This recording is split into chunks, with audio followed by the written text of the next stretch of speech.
نحوست ہے، اس سے لوگ بڑے بیچارے پریشان ہیں۔ یہ اس کے عمل کی قباحت بیان ہو رہی ہے۔ یہ نہیں ہے کہ فی نفس ایک چیز پیدا ہوتی ہے تو نحوست کے ساتھ پیدا ہوتی ہے، تو یہ ذہن بنا لیں۔ دوسری بات یہ کہ میرے آقا صلی اللہ علیہ وسلم کے دور انور میں کفار سفر کے مہینے کو منحوس کہتے تھے، اس لیے سرکار نے فرمایا ولا سفر، یہ سفر کوئی چیز نہیں ہے، اس میں کوئی آسمان سے بلائیں وغیرہ نازل نہیں ہوتی ہیں۔ بہنوں کے لیے گزارش یہ ہے کہ ایک روایت کے مطابق، یہاں دو روایات ہیں، ایک روایت کے مطابق بی بی فاطمہ رضی اللہ تعالی عنہا کا عقد مبارک حضرت علی کرم اللہ وجہہ الکریم کے ساتھ سفر کے مہینے میں ہی ہوا تھا۔ دو روایتیں، ایک میں یہ اور ایک رمضان کی روایت ہے، تو اس کا مطلب یہ ہوا اگر سفر والی روایت لے لیں تو خود نبی کریم صلی اللہ علیہ وسلم نے نکاح کے لیے اس مہینے کا انتخاب فرمایا اپنی صاحبزادی کے لیے، تو پھر کیسے یہ مہینہ منحوس ہو سکتا ہے؟ تو یہ غلط بات مشہور ہے۔ اب جب غلط بات مشہور ہے تو یہ مہینہ عام مہینوں کی مثل ہے، اور اس میں اگر آپ یہ دیکھ لیں ہر مہینہ ایسا ضرور ہوگا جس میں بہت سے بزرگوں کا وصال ہوا اور اس مہینے میں بہت سے بزرگ پیدا ہوئے۔ جیسے ربیع الاول میں نبی کریم صلی اللہ علیہ وسلم کی پیدائش کی وجہ سے ہم کہتے ہیں بے حد برکت ہے۔ ایسی کسی بزرگ کے بارے میں اگر پتہ چل جائے کہ اس مہینے میں آپ کی پیدائش ہے یا آپ کا وصال ہے، عرس منایا جاتا ہے، تو ہم کہتے ہیں اس میں بہت سی برکات ہیں۔ ایسی جب سفر میں آپ دیکھیں گے تو آپ کو نظر آئیں گی، لہٰذا یہ خیال غلط ہے، اور اس کے وسیلے سے اگر دعا کرنا چاہیں تو اس میں کوئی حرج نہیں ہے۔ تو بہرحال یہ خیال غلط ہے، اس کو نکالیں۔ یہ میں مشورہ ضرور دوں گا، اگر آپ کا ایمان اتنا کمزور ہے کہ قرآن و حدیث کی دلیلیں تو قلب پہ اثر نہیں کرتی لیکن لوگوں کی باتیں آپ کو فوراً جکڑ لیتی ہیں اور ذہنی لحاظ سے مفلوج کر کے نفس و شیطان کی اطاعت پر مجبور کر دیتی ہیں، تو پھر خدا را آپ نہ کریں، کیونکہ اگر آپ سفر میں شادی کریں گے کوئی الٹا سیدھا ہو گیا تو کہیں گے دیکھا ہم نے تو قرآن و حدیث کا کہنا مانا، ایسا ہو گیا، اس کا مطلب لوگ صحیح کہتے تھے کہ یہ مہینہ منحوس ہوتا ہے۔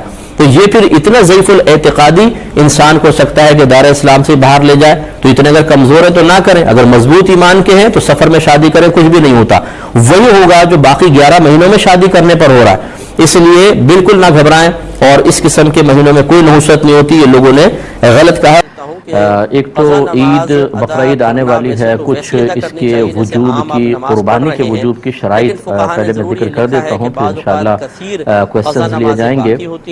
دیکھیں قربانی کے جب 3 دن آتے ہیں تو ویسے تو فقہا نے فرمایا کہ ان 3 دنوں میں ہر عاقل بالغ مرد عورت اپنے اندر قربانی کی شرائط کو تلاش کرے، لیکن بہتر یہ ہے کہ فرض کر لیں اگر آپ کو قربانی واجب ہوتی تو آپ کب جانور خریدتے ہیں؟ جیسے مثلا آپ کو اندازہ کہ 1 ہفتے پہلے لے آتے یا 3 دن پہلے لے آتے، تو بس اس وقت آپ اپنے اندر یہ شرائط تلاش کیجئے گا۔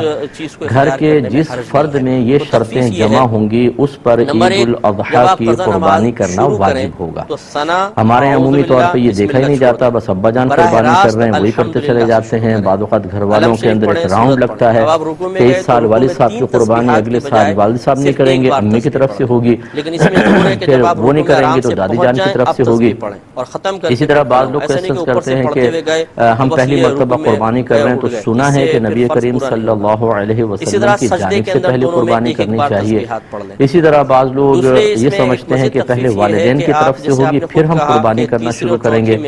یہ سب خیالات ٹھیک نہیں ہیں۔ پہلی بات یاد رکھیے گا کہ جس میں قربانی کی شرائط ہے اس میں قربانی واجب ہے، اسے تو اپنی طرف سے کرنی ہی ہوگی۔ تو یہ ہو سکتا ہے کہ والدہ میں قربانی کی شرائط جمع ہو والد میں نہیں، تو ان پہ قربانی واجب نہیں ہوگی، والدہ پر ہوگی۔